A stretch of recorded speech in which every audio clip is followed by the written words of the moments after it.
My name is Mark Goldfeder. I'm director of the National Jewish Advocacy Center, special counsel for the American Center for Law and Justice, and I'm general counsel for all of the Hillels and all of the campuses here in Georgia. I'm a former law professor. I've taught the First Amendment at both Emory Law School and Georgia State College of Law. I also wrote the law review article that outlined the model bill that HB30 is based on. There's been a lot of misinformation about this bill. I wanted to start by clarifying what the bill does not do.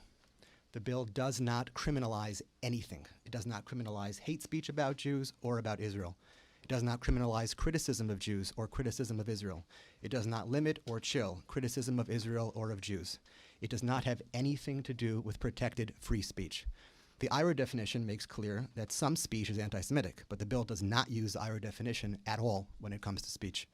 And this isn't a he said, she said debate about what the bill does and doesn't include. All of you have the bill in front of you, and you can see that I'm telling the truth. Take a look at lines 45 to 50. It has nothing to do with speech. It only addresses discriminatory acts and hate crimes committed against Jewish people. Unlawful discriminatory conduct can range from illegal hiring, firing, or housing decisions to hate crimes and discriminatory harassment. None of that is protected under the First Amendment. By the way, the bill doesn't even criminalize hate crimes against Jews. Those are already illegal.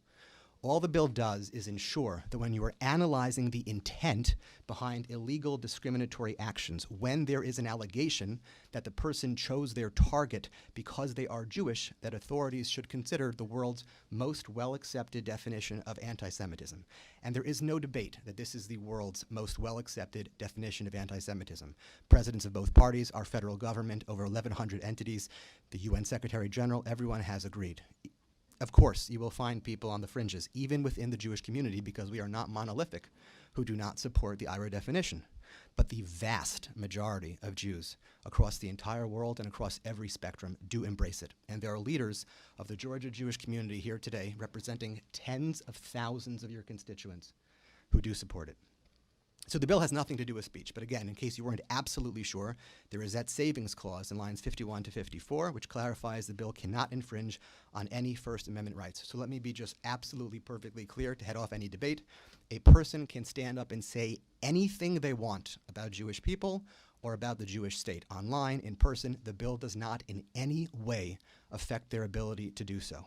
Now, if that person were then to commit a hate crime against a Jewish person, and there's an allegation that they selected or targeted their victim because they are Jewish, then the relevant authority should use the anti-Semitic statements they made as evidence of the intent behind their act.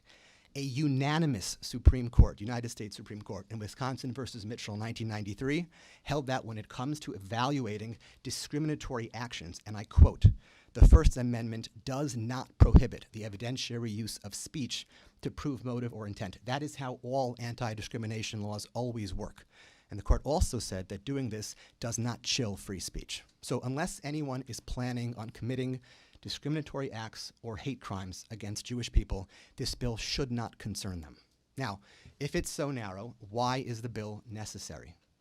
Because despite the rise of anti-Semitic incidents around the country, and yes, around Georgia, recent studies have found that nearly half of all adult Americans say they do not know what anti-Semitism means.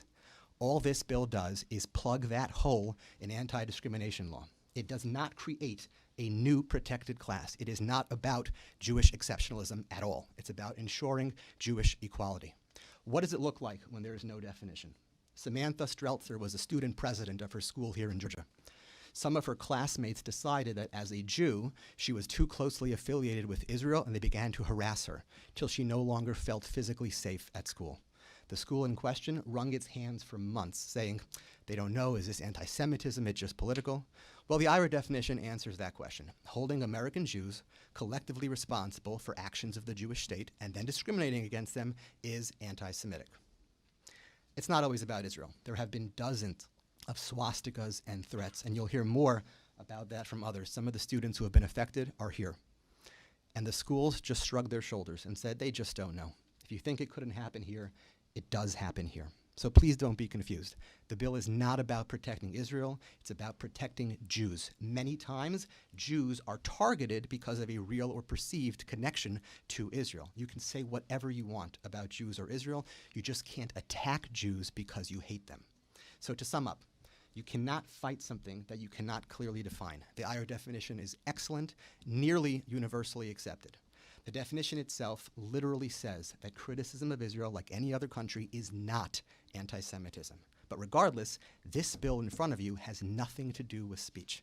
Now, I know the opposition sent a letter with a bunch of stories about how IHRA could have been or would have been misused in other contexts, like campus speech codes. First of all, those stories are not accurate. Many had nothing to do with IHRA. Second, I fully agree. IHRA should never be used as a speech code.